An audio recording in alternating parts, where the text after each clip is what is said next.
ya kipindi cha jukwaa kwa asiyekuwa na jukwaa, na leo ni siku mahsusi kabisa ambapo wasikilizaji, kwa mnasaba wa kumbukumbu ya miaka 52 ya uhuru wa Tanganyika, Radio Kheri kwa muda huu basi tutakuwa na kipindi maalum tukizungumzia kadhia nzima hiyo juu ya Waislamu Tanzania na kumbukumbu ya uhuru. Sehemu ya kwanza hapa tutakuwa naye Sheikh Muhammad Saidi atawasilisha kama ilivyoada, na sehemu ya pili tutakuruhusu wewe msikilizaji hapo ulipo kuchangia kwa kutupigia simu yetu hapa studio pindi tutakapoitaja, kuuliza maswali, mchango, ushauri kuhusiana na jambo ambalo shekhe atatufahamisha kwa wakati huu ndani ya dakika ambazo nimekuainisheni kuanzia saa 3 na dakika 30 mpaka saa 4 na dakika 30. Kwa sasa basi moja kwa moja ni kualike hapo ulipo ndani ya kipindi cha jukwaa kwa asiyekuwa na jukwaa.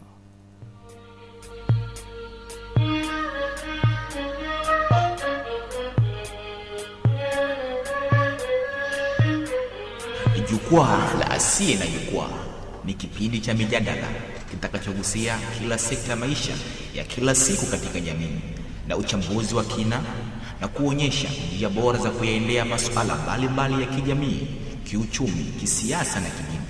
Ungana nasi kila siku kuanzia saa 3 usiku kwenye jukwaa la asiye na jukwaa. Onyesha kujali na tushiriki kwa pamoja, na hii ndio faraja kwa umma. 104.1 FM Radio Kheri. Duniani tunapita, ndugu zetu twawaambia, akhira inatuita tupita ya kufikiri. Na moja kwa moja popote pale ulipo, bila shaka msikilizaji wa faraja kwa umma, upo karibu kabisa na radio yako na umechagua Radio Kheri kwamba kwa muda huu ndio radio ya kusikiliza ndani ya kipindi cha jukwaa kwa asiyekuwa na jukwaa. Studioni niite Ali bin Kondo kwa ukaribu kabisa na Sheikh Muhammad Saidi, lakini kikubwa kwa mnasaba wa kumbukumbu ya miaka 50 ya uhuru wa Tanganyika, Radio Kheri tumekuandalia kipindi maalum kabisa ambacho tutazungumzia Waislamu Tanzania na kumbukumbu ya uhuru. Nimpe fursa hii Sheikh adim na adhim kabisa aweze kuwasalimia wasikilizaji, na badala ya hapo tutafute mwelekeo kuhusiana na kile ambacho tumekikusudia kwa siku ya leo ndani ya jukwaa. Sheikh, karibu. Assalamu alaikum wa rahmatullahi wa barakatuh, wapenzi wasikilizaji wetu. Kwa niaba ya wasikilizaji, wa alaikum salam wa rahmatullahi wa barakatuh.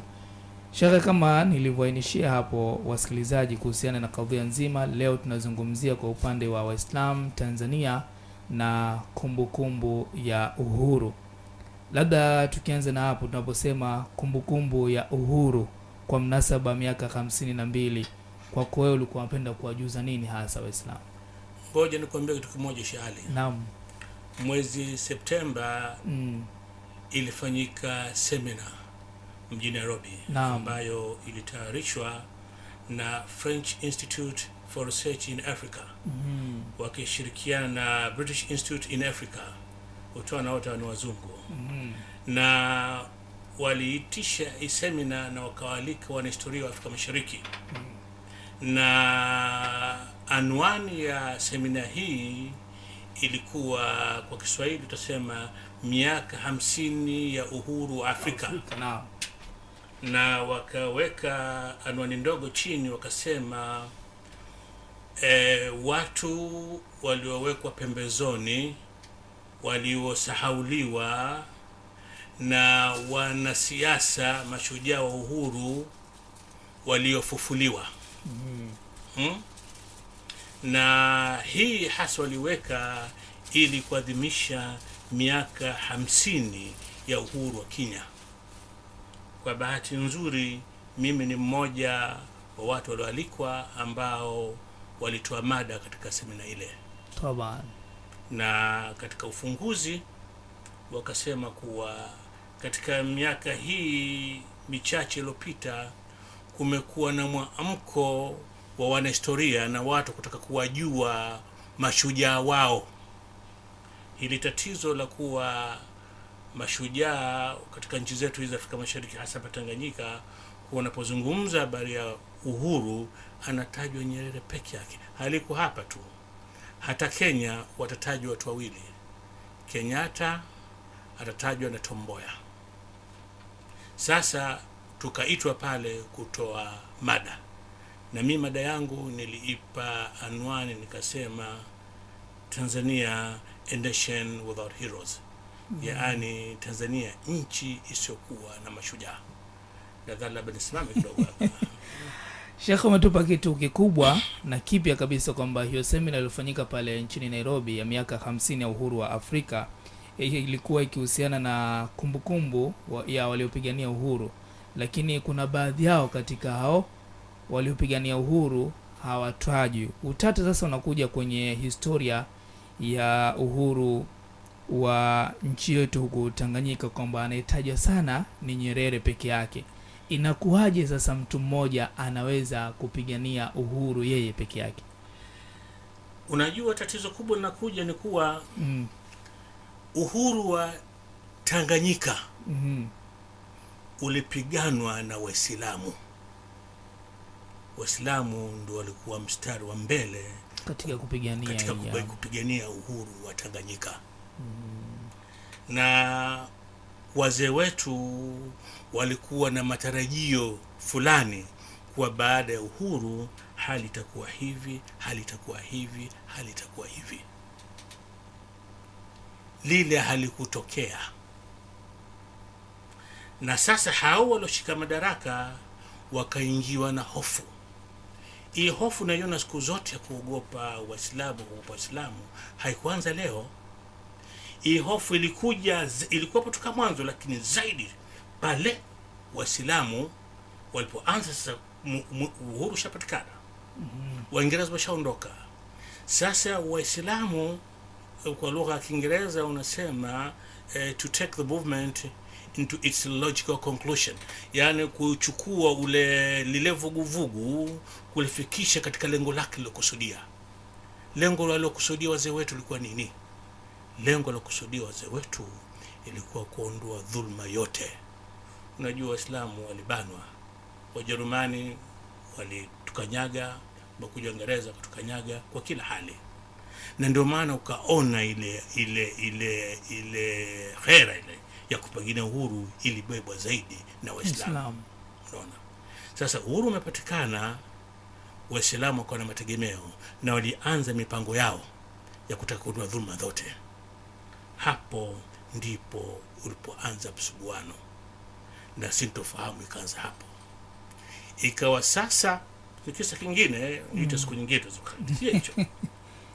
Ikawa sasa mbinu inayofanywa. Na katika hili mimi ninamlaumu sana Mwalimu Nyerere. Nyerere yeye akistarehe kuambiwa kwa ikanisha 5. Akistarehe mimi sikupata kumsikia kusema jamani hii 5 nimekuta na wenyewe. Hakupata kusema hivyo. Unafahamu? Kuna wakati nilipata kumwambia mtu katika hizi mitandao ya kijamii, nikamwambia haiwezekani 5 ianze na Nyerere, kwa sababu mimi nina taarifa mwaka wa 50 hapa nyumbani kwa Marembo Abdu amekaa kwenye chakula cha usiku na Chief Kidai ya Makwaia. Chief Kidai yeye alikuwa katika machifu wenye nguvu sana, na alikuwa ni mmoja wa bunge katika bunge lile koloni legislature lile. Na Waingereza wakimsikiliza sana. Marembo Abdu akamwambia Chief Kidai, anamwambia David, toka huko kwa Waingereza njoo hapa kwetu kutaa. Sisi tutakufanya wewe uwe rais. Na baada ya muda sisi tutafungua tunaanzisha chama cha 5. Na baada pale tunadai uhuru na utakuwa prime minister. Balaa lilotoka kwa statement hii sipati kukuambia. Hawakukubali. Ni jambo liliwagusa katika nyoyo zao.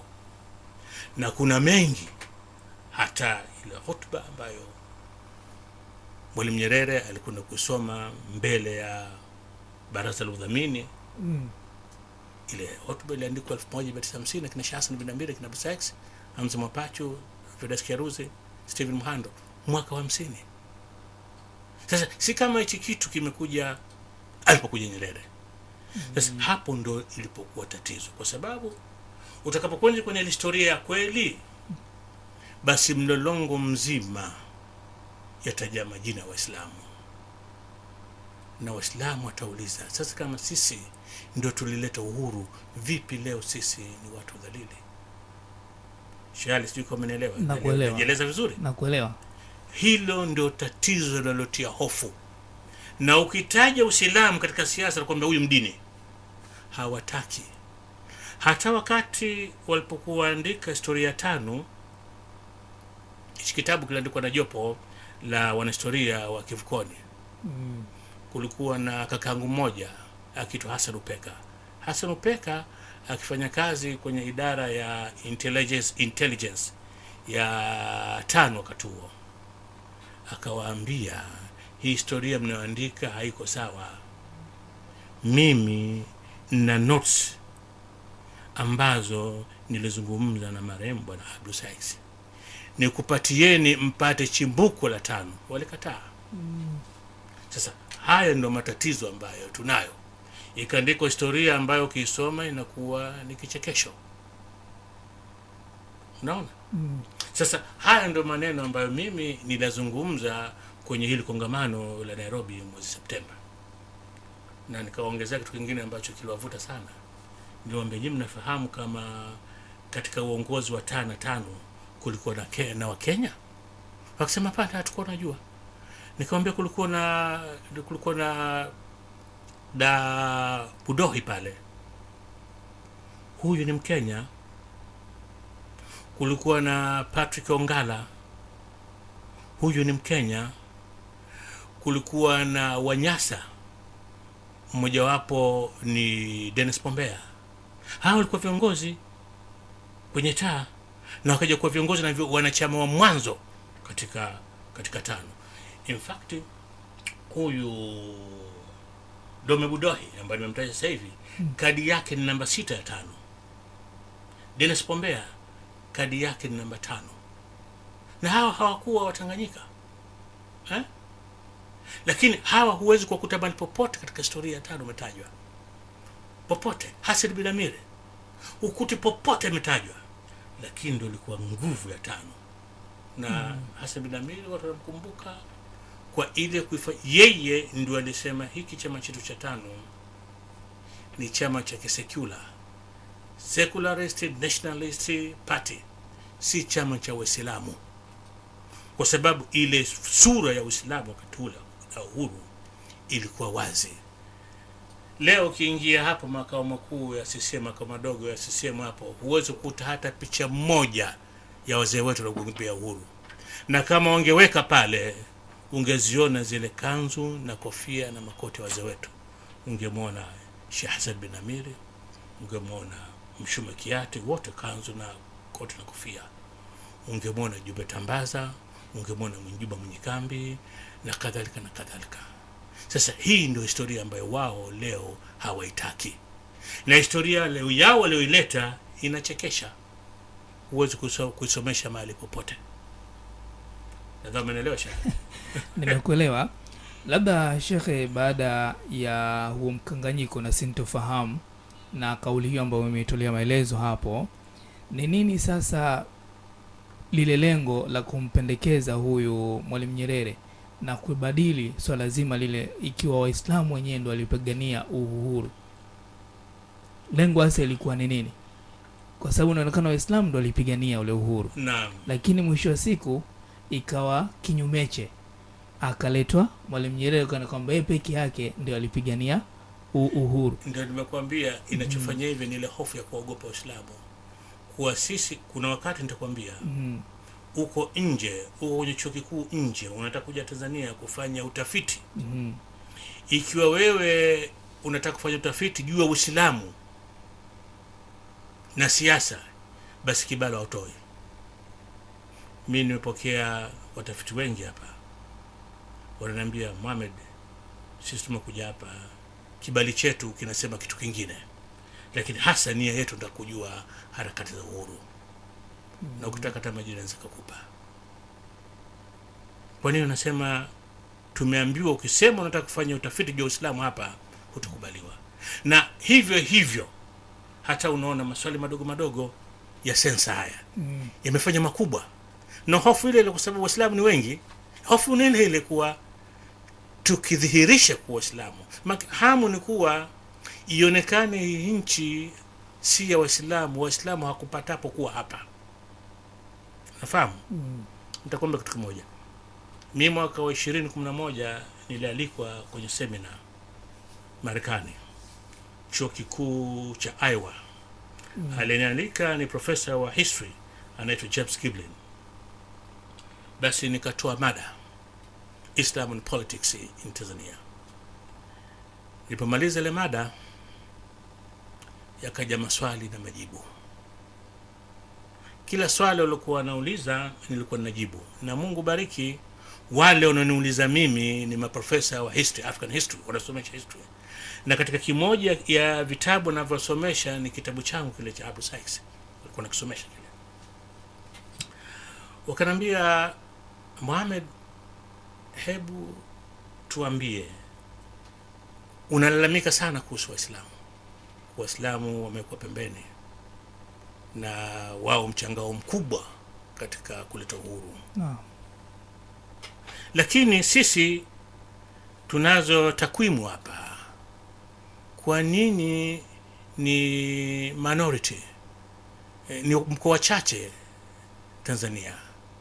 Na hizo nafasi ambazo sasa hivi mnazo zinakwenda sawa sawa na idadi yenu.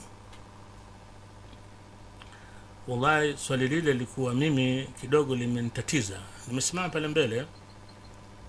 Sasa nasema hawa wamekuja na takwimu. Na mimi kwenye kitabu changu nimeonesha takwimu vile vile. Na takwimu ya mwisho ni kutoka kwenye jarida moja, jina limenitoka, ambalo linasema kuwa Waislamu 60%. Sasa nikasema mimi nikileta takwimu hizi na wao wataleta takwimu zao, itakuwa ni neno lao dhidi ya neno langu. Basi pale Mwenyezi Mungu kanijalia ikaja fikra. Nikawaambia, mimi nataka nikwambie ni kitu kimoja. Nyinyi ni walimu wa history. Niambieni mahali popote duniani ambapo watu minority, watu pungufu waliosimama wakaanzisha vita na nchi iliyotoka nje kuja kuitawala nchi yao. Nilikuwa nakusudia vita vya Majimaji. Niambieni wapi watu wana nchi wamekuja kuvamiwa na nchi kutoka nje kuja kuwakalia, wakaanzisha vita wao wakiwa pungufu. Nipeni mfano huu. Nikamwambia, pili, nyinyi wote mnajua ilipoanzisha hizi nationalist politics, utaifa, siasa za utaifa, Afrika ilipoanza, wote mnajua kuwa katika Tanzania mchango wa Uislamu hauna mfano wake. Hili tunakubaliana. Kusema naam, hilo tunakubaliana. Nikamwambia, itawezekanaje watu walikuwa pungufu wasimame kuikomboa nchi kwenye mikono ya Uingereza? Nipeni jibu. Sheikh Ali bin Kondo ulipigwa ukimya pale. Ukiangusha sindano utaisikia sauti yake. Na pale tulimaliza mhadhara wetu. Nikaondoka pale kifua mbele na jamaa zangu wamenimisha kichwa. Kabla sijatoka akaja kijana mmoja anaitwa Jonathan Glassman. Huyu ni mwalimu wa historia. Na kila mara huniletea mimi mwanafunzi, anasema kama unakwenda Tanzania kwa research ya Uislamu na Islam politics, muone Mohamed Said, soma na kitabu chake na soma na baadhi ya papers ambazo ameandika. Huyu kijana Jonathan Glassman akanifuata akaniambia, Mohamed, mimi nimependa kuzungumza hapa na kualika uje Northwestern University. Mada hii uliotoa hapa nataka uje chuoni kwangu na uitoe mada hii. Na hii mada nilitoa pale na kama kawaida vidole vilikuwa vidole machoni, lakini mwisho wa siku waliniambia, wasema, Mohamed, kweli hatukatai Waislamu mmepigania uhuru, lakini umezidi mno kusifia. Na alikuwa akimkusudia kile kitabu cha marehemu Bwana Abdu Mchukiandika, wasema umemsifia mno sana Abdu, yani ukiona kuwa kama vile nimemshusha Nyerere nikamkwaza Abdu. Hiyo ndio fikra yao.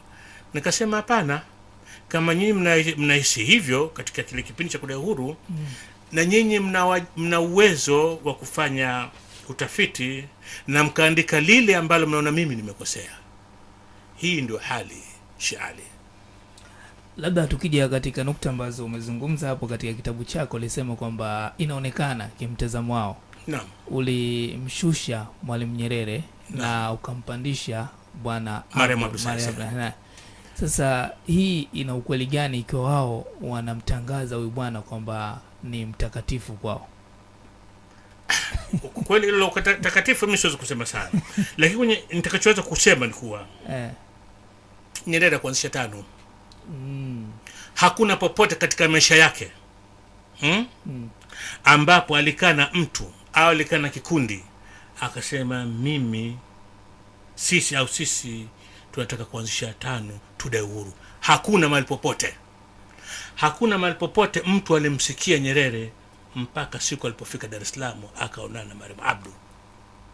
Na Abdu akamwambia habari hizi, kwa hapa tupo katika vuguvugu la kuidai nchi yetu.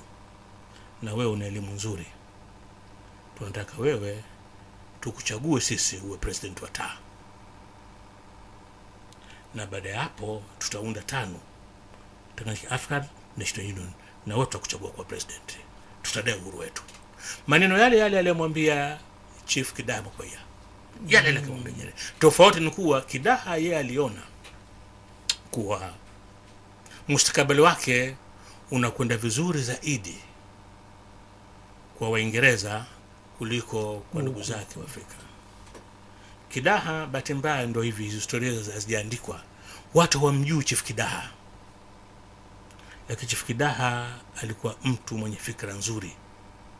Ni bahati mbaya yeye alitaka yale mageuzi ya kuja kwenye TANU kudai uhuru. Wenyewe wanasema due process of law, yani iende ifuate kama sheria inavyotaka. Waingereza wakubali wadai uhuru, lakini Waingereza hawakuwa tayari kuiachia nchi hii. Wazee wetu walikuwa wanapigana nje ya LegCo. Yeye alitaka lilete ile process, mchakato ule wa kuja na chama cha siasa ndani ya TANU, ndani ya LegCo, kitu ambacho kisingewezekana. Wazee wetu walikuwa nje. Na ndio wakaweza kuifanya TANU na kumua Mngereza. Lakini bahati mbaya Chief Kidaha ameondoka duniani, hakuandika.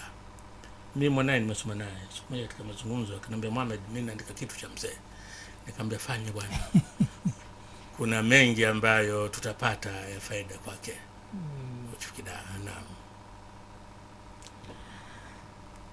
Ni dakika 52 baada ya kutimu saa 3 kamili ya usiku kupitia hapa 104.1 FM Radio Kheri, faraja kwa umma, faraja kwa Islam. Kipindi wani ni jukwaa kwa asiyekuwa na jukwaa. Kikubwa zaidi tunazungumzia Waislamu Tanzania na kumbukumbu ya uhuru. Tunaye hapa studio si mwingine ni Sheikh Muhammad Saidi. Yeye anayo mengi ya kutujuza kupitia hapa.